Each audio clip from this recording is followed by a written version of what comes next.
Hello everyone, welcome to eKohipat. এতিয়া fundamental rights কিমান important last class তো মই কলোৱে কিমান questions আহি থাকে every year after year. So last class ৰ questions কিটা কৰিলে নাই comment section ত দিবলৈ নাপাহৰিব। আৰু এতিয়া আহিলো আমি second class to on fundamental rights য'ত আমি কৰিম আকৌ 10 questions on fundamental rights আৰু এই যোনখিনি PDF এই PDF খিনি পাব study with Amlan Telegram channel. So এই Telegram channel গলে আপোনালোকে এই গোটেই PDF টো পাই যাব। So বিন্দাস একো টেনশন নাই। So being বিন্দাস আৰু একো টেনশন নলয় আজিও আমি 10টা কোৱেশ্চন সলভ কৰিম on fundamental rights আৰু তাৰ লগতে মই দিম 5টা প্ৰেক্টিস কোৱেশ্চন। So আজিও আমি তেনেকে 15টা কোৱেশ্চনস মই তোমালোকৰ ওচৰত লৈ আহিছো। So হৈ গল। So এতিয়া আমি বিন্দাস কোৱেশ্চন সলভ কৰিম। আহিলো প্ৰথমতে question number 1 Okay, yes, question number 1. So আগৰ নিচিনাকে question number 1 হৈছে ইয়াত question number 16 কিয় কাৰণ লাষ্ট ক্লাছত আমি 15টা question কৰিলো হয় নে নাই সো মই প্ৰথমতে কৈ দিছো মই প্ৰথমতে সাইডত যাম যাতে তোমালোকে কোৱেশ্চনটো ভালকে পঢ়িব পাৰা কোৱেশ্চনটো ভালকে পঢ়ি লৈ তোমালোকে সেই কোৱেশ্চনটো নিজে সলভ কৰিবলৈ ট্ৰাই কৰিবা যদি নিজে সলভ কৰিব পাৰিছা তেন্তে বঢ়িয়া আৰু যদি নাই পাৰা তেন্তে মোৰ সলিউশনটো চাই তোমালোকে তোমালোকৰ নলেজ বেস এনৰিচ কৰিবা ঠিক আছে so now without further ado let's jump straight into the first question আৰু in the first question that first question is based on freedom of religion ঠিক আছে so প্ৰথমতে মই অলপ সাইডত গুছি গৈছো হৈ গল এতিয়া যদি আমি freedom of religion কওঁ তেন্তে freedom of religion কোনটো আৰ্টিকেলত দিয়া আছে জানা না নাই so freedom of religion দিয়া আছে article 25 ত article 25 ত দিয়া আছে freedom of religion ৰ কথা আৰু article 25 deals with freedom of conscience and freedom of conscience and creed free profession practice and propagation of religion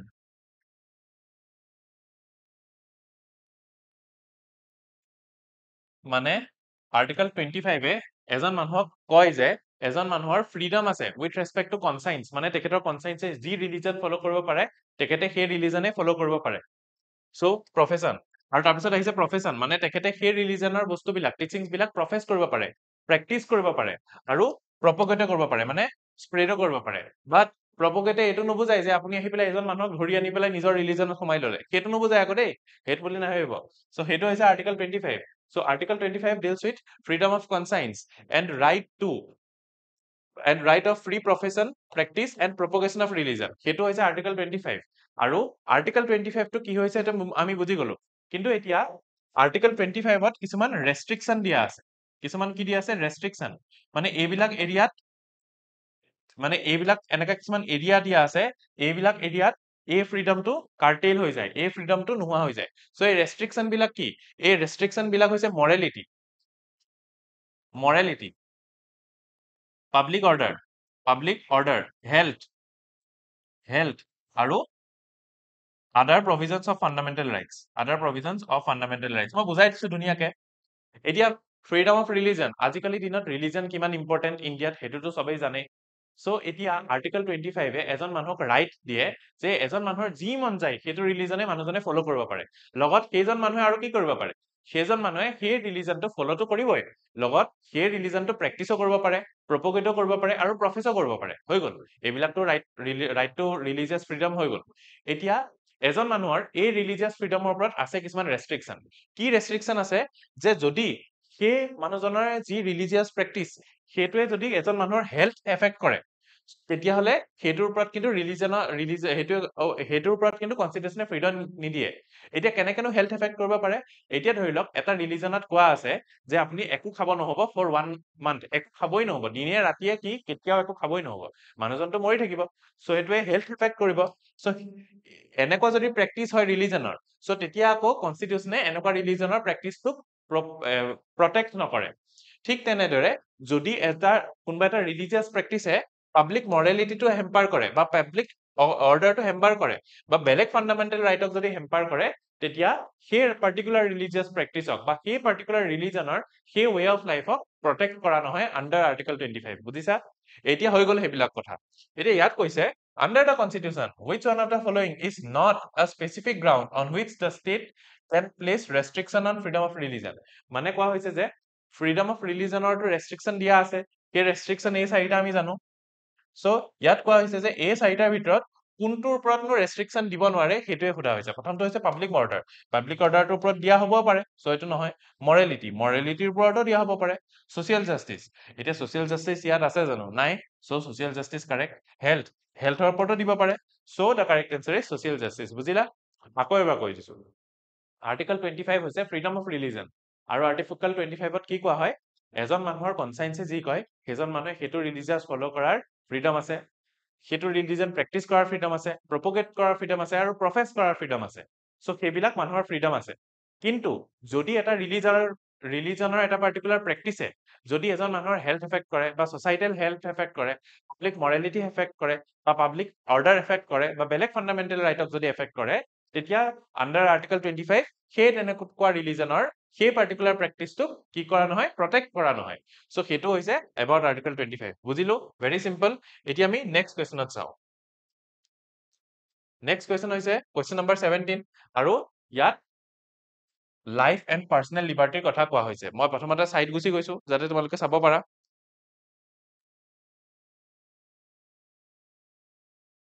চালা সো ইয়াত কোৱা হৈছে the scope of right and personal liberty as envisioned in Article 21 of the Constitution of India has expanded considerably over the past years. Which one of the following can still not be subjected to its protection? মানে ইয়াত কোৱা হৈছে যে Article 21 যোনটো Article 21 হৈছে right of life and personal liberty এই Article 21 ৰ স্কোপটো ডাঙৰ হৈ গৈ আছে আগতে Article 21 ৰ আন্ডাৰত কিছুমান ৰাইটছে আছিলে এতিয়া right to justice right to judicial right to sleep right to privacy সেইবিলাক সব সোমাই গৈছে Article 21 ত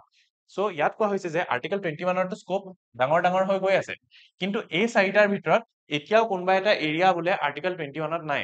কোনটো এৰিয়া হেতুৱে সোধা হৈছে সো এতিয়া ইয়াৰ আগতে এটা ফান ফ্যাক্ট তোমালোকক কওঁ যে right to sleep is also a fundamental right so যদি কালি তোমালোকক ৰাতিপুৱা শুই উঠেতে যদি তোমালোকক পেৰেন্টছে জলদি জগাই দিয়ে তেতিয়া তোমালোকে কবা চাবা কিন্তু দেই মোক নজগাবা কাৰণ মই তোমালোকৰ পৰা সুপ্ৰিম কোৰ্টত কেছ দি দিব পাৰো কাৰণ কোৱাটো মোৰ ফান্ডামেন্টাল ৰাইট সো সেই বুলি ক'ব নোৱাৰা বাৰু বাট ষ্টিল ফান ফ্যাক্ট তোমালোকক জনাই দিলো যে right to sleep is also a fundamental right under article 21 দেই মনত ৰাখিবা এইটো হৈ গল সো এতিয়া ৰাইট টু গুড হেল্থ এই ৰাইট টু গুড হেল্থ যোনটো বস্তু সেই that is a part of under article 21 so এইটোত নহয় নেক্সট হৈছে right of bonded labour to rehabilitation and release এটো হয় এটা ৰাইট আন্ডাৰ আৰ্টিকল 21 সো এটোও নহয় তাৰপিছত the right under a settlement to claim bonus and dearness allowance এতিয়ালৈকে dearness allowance ৰ related যোনবিলাক rights সেইবিলাক article 21 ত আহা নাই ইয়াত খুদিছে কোনটো article 21 ত নহয় সো এটো নহয় next right to livelihood वगैरह এটো article 21 ৰ part হয় সো article 21 ৰ part কোনটো নহয় dearness allowance related aspects to so c এটো হৈছে article 21 টো কি হয় right to life and personal liberty আৰু right to sleep হয় এটা fundamental right under article 21 বুজিছা সো ইমানো বেছি শুই নাথাকিবা আৰু এই বুলি ফান্ডামেন্টাল ৰাইট বুলি that is a fun fact হেতুৱে জানালো এতিয়া নেক্সট কোৱেশ্চন আহিছে প্ৰিভেন্টিভ ডিটেনশনৰ ওপৰত লালু দেখিছা নে নাই আমাৰ আগৰ হেৰি আছিলে পলিটিशिয়ান ফেমাস পলিটিशिয়ান অফ ইন্ডিয়া जब तक समोसा में आलू रहेगा तब तक बिहार में लालू रहेगा শুনিছা নে নাই ডায়লগটো শুনিছাই চাগে সো এতিয়া আমি এই কোৱেশ্চনটো কৰিম আৰু আমাৰ লালুক এসময়ত মানে কি কৰা হৈছিলে প্ৰিভেন্টিভ ডিটেনশনৰ আন্ডাৰত তেখেতক জেলত ৰখা গৈছিলে সো সেই কাৰণে মই পিকচাৰটো দিলো সো মনত ৰাখিব প্ৰিভেন্টিভ ডিটেনশন কি আহিব বস্তুবিলাক মই সব ধুনীয়াকৈ কৈ দিম সো প্ৰথমতে তোমালোকে কোৱেশ্চনটো পঢ়ি লোৱা এতিয়া চোৱা ডিটেনশনৰ কথা যদি কওঁ এজন মানুহক এৰেষ্ট কৰি পেলাই কি কৰা হয় ডিটেনশন কৰা হয় ডিটেইন কৰা হয় সো ডিটেনশনৰ কথা যদি কওঁ সো ডিটেনশনৰ আন্ডাৰত আছে আৰ্টিকল 22 আৰু আন্ডাৰ আৰ্টিকল 22 দুটা এসপেক্ট আছে এটা হৈছে অৰ্ডিনাৰী ডিটেনশন মানে কি এজন মানুহে ক্ৰাইম কৰিলে আৰু ক্ৰাইম কৰাৰ পাছত তেখেতক এৰেষ্ট কৰি লোৱা হয় সেইটো হল অৰ্ডিনাৰী ডিটেনশন নেক্সট হৈছে প্ৰিভেন্টিভ ডিটেনশন মানে কি এজন মানুহে এটা ক্ৰাইম কৰা নাই কিন্তু চৰকাৰে ভাবিছে বা গভৰ্ণমেণ্টে ভাবিছে যে ফিউচাৰত সেইজন মানুহে ক্ৰাইমটো কৰিব সো সেইকাৰণে সেইজন মানুহে ক্ৰাইমটো কৰাৰ আগতেই তেখেতক এৰেষ্ট কৰি ললে এই বস্তুটোক ধৰা হয় আন্ডাৰ প্ৰিভেন্টিভ ডিটেনশন হৈছে এতিয়া এই প্ৰিভেন্টিভ ডিটেনশনৰ আন্ডাৰত পাৰ্লিয়ামেন্টেও ল বনাব পাৰে আৰু ষ্টেট লেজিসলেচাৰেও ল বনাব পাৰে পাৰ্লিয়ামেন্টে কেতিয়া ল বনাব যেতিয়া সেই এৰিয়াটো যোনটোত এইজন মানুহক ভাবা হয় যে ফিউচাৰত ক্ৰাইম কৰিব সেই এৰিয়াটো যদি is related to is related to what? If that area is related to international relation, defense, security वगैरह তেতিয়া হেতু পাৰ্লিয়ামেন্টে ল বনাব আৰু বেলেগ বেলেগ এসপেক্টত পুলিচিং वगैरह এসপেক্টত স্টেটে ল বনাব বুজিলা ধুনিয়াকে বঢ়িয়া সো এতিয়া আমি আকৌ ডায়লগটো কওঁ जब तक बिहार में जब तक समोसे में आलू रहेगा तब तक बिहार में लालू रहेगा হৈ গল সো এতিয়া প্ৰিভেন্টিভ ডিটেনশন কি হয় গম পালো সো এতিয়া কৈছে এজাৰশন কৈছে prevention of detention is included in the chapter of fundamental rights yes correct under article 22 next reason হৈছে constitution has vested the legislative power with regards to sorry দেখা নাই মই preventive detention in the parliament only মানে বোলে প্ৰিভেন্টিভ ডিটেনশনৰ আন্ডাৰত বোলে খালি পাৰ্লিয়ামেন্টেহে ল বনাব পাৰে হয় জানো বিন্দাস কৈ দিবা নহয় কাৰণ কিয় মই অথনি বুজাইছিলো যে ষ্টেটে ল বনাব পাৰে হৈ গল সো এখানে এটো ৰং সো 18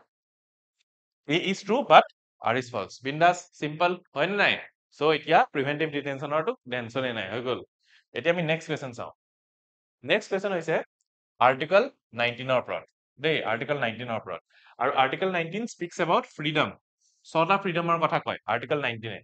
ইয়াত কোৱা হৈছে যে which of the following is not included under article 19 মানে under article 19 তো ছটা ফ্ৰীডমৰ কথা কোৱা হয় সো কোন ছটাত কোন এই গিটাৰ ভিতৰত কোনটো নপৰে under article 91 under article 19 হেতুৱে সোধা হৈছে সো article 19 এ কয় ফ্ৰীডমৰ কথা আৰু কি কি ফ্ৰীডমৰ কথা কয় 1 2 3 4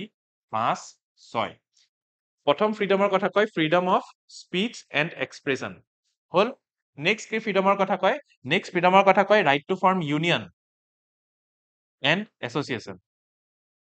নেক্সট ফ্ৰীডমটোৰ কথা কয় right to assemble peacefully without arms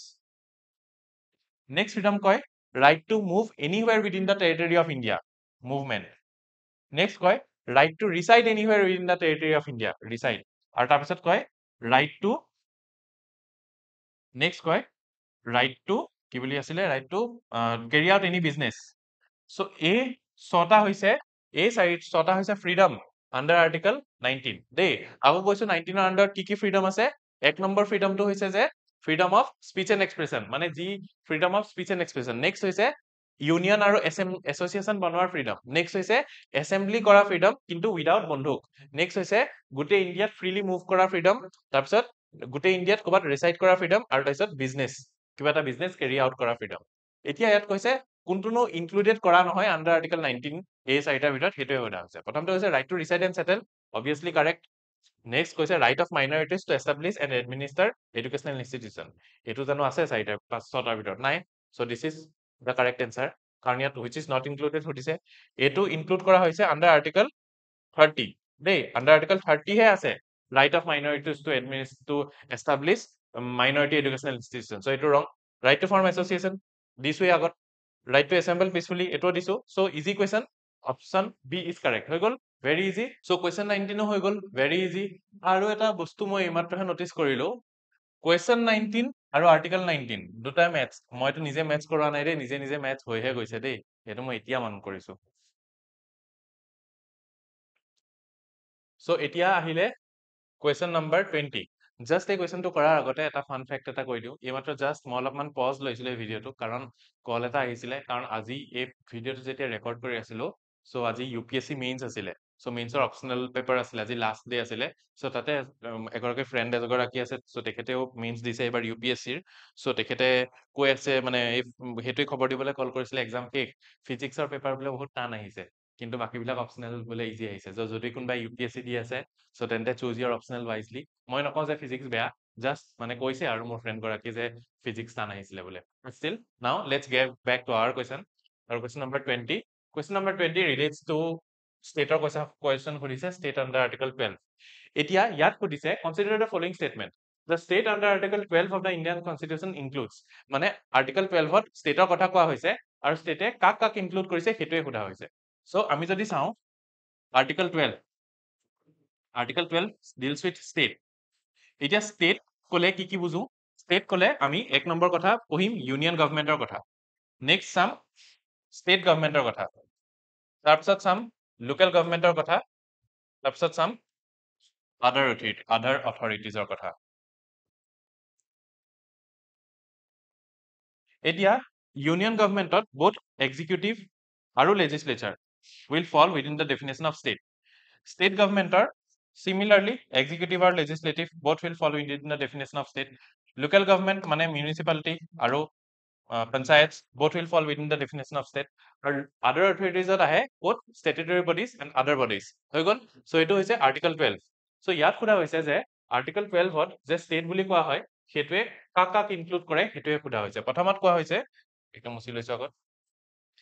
the government and parliament of India কথা হয় হেতুটো হয় so this is correct next government and legislature of the state কথা হেতু হয় হেতু কৈছো so correct local authorities and other authorities within the territory of India वगैरह वगैरह so এটো হয় correct so 1 2 3 all are correct very simple so A is the correct answer মানে all of the following so question number 20 O complete very easy question আসলে এটো একেবাৰে easy so এতিয়া আমি next questionত যাও question number 21 question number 21 again a very easy question মই প্ৰথমতে pause এটা দি দিছো তোমালোকে যাতে questionটো পঢ়ি লবা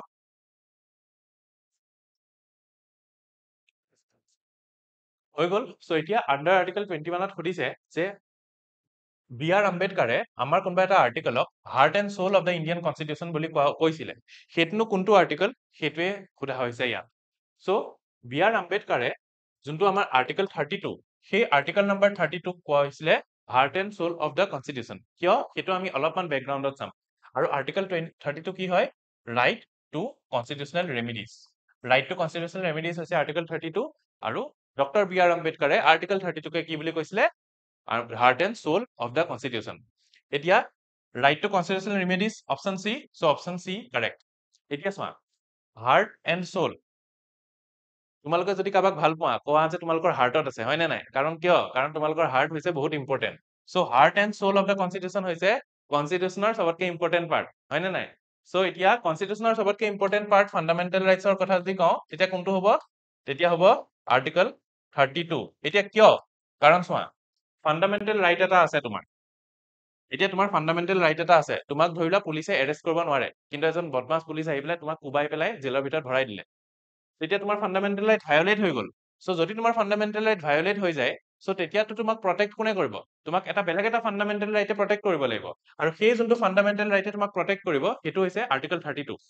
তোমাৰ যিয়ে ফান্ডামেন্টাল ৰাইট ভায়োলেট নহয় কিয় যদি তোমাৰ আৰ্টিকেল 32 এ নাথাকে যদি তোমাৰ আৰ্টিকেল 32 এ নাথাকে তেতিয়া তোমাক প্ৰটেক্ট কৰিবলৈ একো ফান্ডামেন্টাল ৰাইট নাথাকে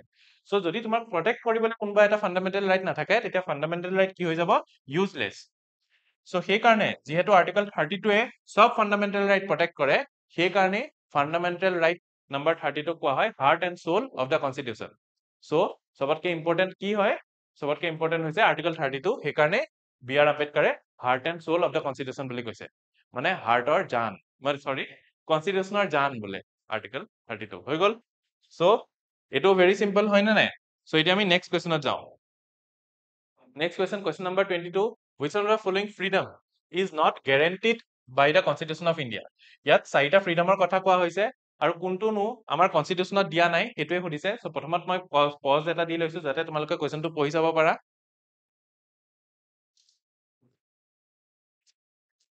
হৈ গল এতিয়া আমি যদি ফ্ৰিডমৰ কথা কওঁ এই ৰাইট যোনবিলাক ফ্ৰিডম দিয়া হৈছে সেইবিলাক কোনটো আৰ্টিকেলত দিয়া হৈছে সেইবিলাক দিয়া হৈছে আন্ডাৰ আৰ্টিকেল 19 হয় নে নাই আৰু আৰ্টিকেল 19 ত কেটা ফ্ৰিডমৰ কথা কোৱা হয় আৰ্টিকেল 19 ত কেটা ফ্ৰিডমৰ কথা কোৱা হয় ছটা জানে নাই ছটা ফ্ৰিডমৰ কথা ইয়েস জানে আমাৰ ষ্টুডেন্টে সো ছটা ফ্ৰিডম কি হয় এটা হৈছে freedom of speech and expression next freedom কি হয় কোৱা right to assemble peacefully without arms right to assembly তাৰপিছত কি হয় right to form union তাৰপিছত কি হয় right to reside anywhere within the territory of India তাৰপিছত right to movement আৰু to carry out any business or trade within the territory of India এইকিটা হৈছে ছটা freedom given under article 19 এতিয়া আমাক এই কোৱেশ্চনত সুধিছে যে এই যে চাৰিটা দিয়া হৈছে ইয়াৰ কোনটোনো freedom আমাৰ কনস্টিটিউশনত দিয়া নাই হেতুৱে সুধিছে প্ৰথমত কৈছে right to own acquire and dispose of any property এতিয়া এই যোনটো এটো জানো এই ছটাত মই কৈছো কোৱা নাই so obviously এটো নাই so which is not বুলি সুধিছে sorry মুছি লৈছো which is not বুলি সুধিছে so এটো নাই so একাৰণে a is the correct answer so right to move freely within the territory of India মইতো কৈছো হেতু এটা under article 19 আছে right to assemble peacefully হেতু আছে under article 91 under article 19 sorry right to practice any trade হেতু under article 19 আছে so এইকেইটাটো under article 19 আছে মানে ৰাইট টু ফ্ৰীডমত দিয়া আছে খালি যোনটো প্ৰপাৰ্টি সেইটো বস্তু আমাৰ আৰ্টিকল 19ত নাই এতিয়া যদি আমি প্ৰপাৰ্টিৰ কথাটো চাওঁ এই প্ৰপাৰ্টিৰ কথা আগতে আৰ্টিকল 19ত আছিলে আগতে আন্ডাৰ আৰ্টিকল 19(1)(f) এই ৰাইট টু প্ৰপাৰ্টিৰ কথাটো আছিলে কিন্তু এই ৰাইট টু প্ৰপাৰ্টিৰ কাৰণে গভৰ্ণমেণ্টে যোনটো আমাৰ লেণ্ড ৰিফৰ্মছ এক্ট সেইটো আনিব পৰা নাছিলে সেইকাৰণে গভৰ্ণমেণ্টে এই ৰাইট টু প্ৰপাৰ্টি আৰ্টিকল 19ৰ পৰা আঁতৰাই দিছিলে আৰু তাৰ ফলতে আজি এই যোনটো ৰাইট টু প্ৰপাৰ্টি আমি আৰ্টিকল 19ত নাপাওঁ বুজিলা আন্ডাৰ কুৱেশ্যন নম্বৰ 22 সলভ আজি কিটা বহুত ইজি ইজি কুৱেশ্যন হয় নে নহয় সো এতিয়া আমি নেক্সট কুৱেশ্যনত যাওঁ কুৱেশ্যন নম্বৰ 23 এবাৰ তোমালোকে পঢ়ি লোৱা তাৰপিছত মই কুৱেশ্যনটো সলভ কৰাম পহিলা এতিয়া এটো এজাৰশন এণ্ড ৰিজন টাইপৰ ৰিজনিং টাইপৰ কুৱেশ্যন সো এটো ৰিজন অলপমান ভুল হৈ গ'ল লিখাটো দেই এটো ৰিজন আৰু এটো এজাৰশন সো এজাৰশনটো কি হৈছে one of the fundamental principles of the Indian constitution is rule of law এতিয়া ইয়াত কৈছে যে আমাৰ ফান্ডামেন্টাল প্ৰিন্সিপাল এটা আমাৰ কনস্টিটিউশনৰ হৈছে ৰুল অফ ল এই ৰুল অফ ল আমি বেসিস পাওঁ কোন আৰ্টিকল 14ত এভিডাইসিস ৰুল অফ ল সো আমাৰ যোনখিনি ফান্ডামেন্টাল ৰাইটস সেই ফান্ডামেন্টাল ৰাইটৰ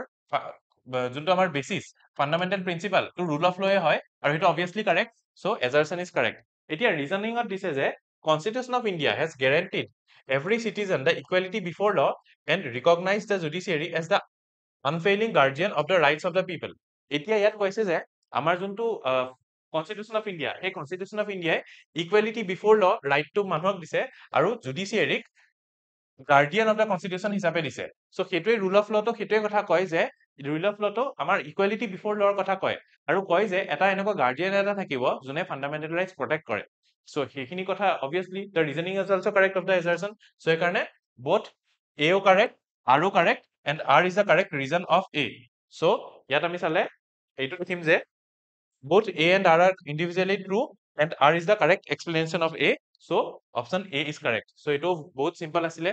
so তোমালোকে এইটো বস্তু যদি তোমালোকে লক্ষ্মীকান্ত পঢ়িছা তেন্তে obviously evidence rule of law বুলি এটা গোটে প্যাৰাগ্ৰাফ আছে so obviously হেতুটো জানিবাই 1 2 3 4 5th পেজত আছে মানে 7.5 নম্বৰ পেজত লক্ষ্মীকান্তৰ রাইট হ্যান্ড সাইডে সেকেন্ড প্যারাগ্রাফত এভিডাইসিস রুল অফ লর কথা লিখা আছে সো তোমালোকে গৈ পেলাই পঢ়িবা যদি তোমালোকে পঢ়া নাই বাৰু মই জানো তোমালোকে তো পঢ়িছাই তেন্তে একো টেনশন নাই এতিয়া আমি এই কোৱেশ্চনটো সলভ কৰিম কাৰেক্টলি ম্যাচ দ্য ফলোইংৰ কথা কোৱা হৈছে প্ৰথমতে চাই লোৱা কি কিনো কথা কোৱা হৈছে কি কেছৰ কথা কোৱা হৈছে এবাৰ চাই লোৱা তাৰপিছত আমি সলভ কৰিম হল সো প্ৰথম ইয়াত কৈছে ইন্দিৰা সাহনীৰ কেছ এতিয়া ইন্দিৰা সাহনীৰ কেছত কিহৰ কথা কোৱা হৈছিলে এতিয়া ইন্দিৰা সাহনীৰ কেছত কোৱা হৈছিলে ব্যাকওয়াৰ্ড ক্লাसेसৰ কথা কিহৰ কথা কোৱা হৈছিলে ব্যাকওয়াৰ্ড ক্লাছৰ কথা কোৱা হৈছিলে ইন্দিৰা সাহনী জাজমেন্টত হৈ গল এতিয়া আমি পিছত বাৰু ম্যাথছ দা ফলোইং কৰিবলৈ চাম এতিয়া আমি মিনাৰ্ভা মিলছ যদি চাওঁ মিনাৰ্ভা মিলছৰ কেছত কিহৰ কথা কোৱা হৈছিলে জুডিশিয়াল ৰিভিউৰ কথা হয় নে নাই গোপালম কেছ এটা বহুত পুৰণা কেছ এই Gopalam কেছত procedure established by law কথা কোৱা হৈছিলে procedure established by law গোটেইখিনি ইন্ডিভিজুয়ালি মই বুজাই দিম কি হয় প্ৰথমতে আমি কোৱেশ্চনটো সলভ কৰি লওঁ তাৰপিছত চৰকাৰী প্ৰসাদ কেছ আৰু চৰকাৰী প্ৰসাদ কেছৰ কিহৰ কোৱা হৈছিলে পাৰ্ট 3 যে কনস্টিটিউশনে part 3 of the Indian constitution যে পাৰ্লিয়ামেন্টে এমেন্ড কৰিব পাৰিব সেইটো কথাই কোৱা হৈছিলে শংকৰী প্ৰসাদ কেছত হৈ গল সো এতিয়া আমি ম্যাথছ কৰিবলৈ ট্ৰাই কৰিম so Indira Sawhney case backward class reservation of backward class 3 match কৰিলো Minerva Mills case judicial review যদি চাও ৰিভাইভেল অফ জুডিশিয়াল ৰিভিউ হৈ গল বি ম্যাচ কৰিলো সি গোপালম কেস ডিলস উইথ কি প্ৰসিডিউৰ এস্টাবলিশ বাই ল 2 ম্যাচ কৰিলো তাৰপিছত শংকৰী প্ৰসাদ কেস হৈছে এটাই বাকি থাকিলে সো এতিয়া আমি 1 3 লগত ম্যাচ হৈছে সো 1 3 লগত ম্যাচ যদি চাও দুটা আছে সো এতিয়া আমি কনফিউজ হৈ যাব পাৰো কিন্তু কিয়নো হম কনফিউজ কাৰণ যদি আমি বি চাও B is match with 4 B is match with 4 এটুত so C is the correct answer C match with 2 C 2 আৰু D is match with 1 D is match with 1 so easy question হয় নে নাই so এটো solve হৈ গল so এতিয়া আজি আমাৰ দিনৰ মই সলভ কৰাৰ লাষ্ট কোৱেশ্চন হলে আমি আহিলো তাৰপিছত মই পাঁচটা প্ৰেক্টিসও দিম yes এতিয়া ইয়াত কৈছে যে which one of the following is a correct statement আৰু কৈছে right to privacy as a fundamental right is implicit in এতিয়া right color change কৰি দিছো পেনৰ এতিয়া এই ৰাইট টু প্ৰাইভেচি যে বস্তুটো আছে সেইটো আমাৰ কনষ্টিটিউচনত ফাণ্ডামেণ্টেল ৰাইট হিচাপে ডাইৰেক্টলি দিয়া নাই কিন্তু বেলেগ এটা ফাণ্ডামেণ্টেল ৰাইটৰ ইমপ্লিচিট পাৰ্ট হয় ৰাইট টু প্ৰাইভেচি কোনটো আৰ্টিকলৰ ইমপ্লিচিট পাৰ্ট হয় ৰাইট টু প্ৰাইভেচি সেইটোৱে এই কুৱেশ্যনত সোধা হৈছে সো যদি তোমালোকে জানা তেন্তে তোমালোকে জানিবাই যে ৰাইট টু প্ৰাইভেচি পুট্টুস্বামী কেছ যোনটো পুট্টুস্বামী কেছ বুলি এটা কেছ এটা আছিলে এই পুট্টুস্বামী কেছত সুপ্ৰিম কোৰ্টে জাজমেন্ট দি পেলাই ক'লে যে যোনটো আমাৰ আৰ্টিকল 21 সেই আৰ্টিকল 21ৰ ইমপ্লিচিট আৰ্টিকল 21ত সোমাই আছে ৰাইট টু প্ৰাইভেচি আৰু আৰ্টিকল 21 কি হয় ৰাইট টু লাইফ এণ্ড কি হয় right to life and personnel liberty হয় নে নাই so right to life and personnel liberty under article 21 আৰু এই আন্ডাৰ আৰ্টিকল 21ত বহুত কিছুমান ৰাইট আছে তাৰ ভিতৰত এটা হৈছে ৰাইট টু প্ৰাইভেচিও দেই সো আমি ইয়াত যদি চাওঁ so right to personnel liberty B is the correct question answer so হৈ গল সল so article 21 আমি চালো আৰু article 21 ত এটা ultimate right আছে হেতু কি তোমালোকে তো জানাই right to sleep is also your fundamental right so তোমালোকে যদি ৰাতি দেৰিলৈকে শুই থকা দিনত so আৰু তোমালোকক যদি কোনোবাই উঠায় তেন্তে তোমালোকে ক'ব পাৰা যে মোৰ right to sleep আছে so এই কাৰণে মোক ৰাতিপুৱা উঠাব নালাগে বুলি ঠিক আছে so এতিয়া আমি পাঁচটা প্ৰেক্টিস কোৱেশ্চন চাম প্ৰথম কোৱেশ্চন assertion টাইপৰ I'll take a pause of around 5 seconds in each question আৰু তোমালোকে এই কোৱেশ্চনটো সলভ কৰি পেলাই তোমালোকে নিজে এনসাৰ কৰিবলৈ ট্ৰাই কৰা আমাৰ কমেন্ট সেকশনত দিয়া আৰু যদি তোমালোকৰ মন তেন্তে you can also write your answer in this telegram channel study with Amlan so এই telegram channelতে তোমালোকে এই pdf টো পাই যাবা আৰু এই pdf টো ডাউনলোড কৰি পেলাই তোমালোকে তাৰ কমেন্ট সেকশনত গৈ এনসাৰ কৰিব পাৰা যেনেকৈ 26 ৰ এনসাৰ কৰি দিলা ধৰি লোৱা a বা b বা c বা d বা g এ হওক সো 26 হৈ গল এটো কোৱেশ্চন নেক্সট কোৱেশ্চনলৈ আহিছো ৰাইট টু এডুকেশ্যন ফান্ডামেন্টেল ৰাইট তাৰ ওপৰত কোৱেশ্চনটো আছে 5 seconds ওয়েট কৰিছো তোমালোকৰ কাৰণে পজ কৰি পেলাই কোৱেশ্চনটো পঢ়ি পেলাই এনসাৰ কৰিবা নেক্সট অৰ্ডিনেন্স বাই লৰ লগত ৰিলেটেড হৈ গল next which one of the following freedom can reasonable restrictions be imposed on the grounds of security of the state তাৰ ওপৰত কোৱেশ্চনটো খুদিছে এনসাৰ কৰি দিবা নেক্সট সো এটো আসলে আজিৰ দিনৰ last question which one of the following are mentioned under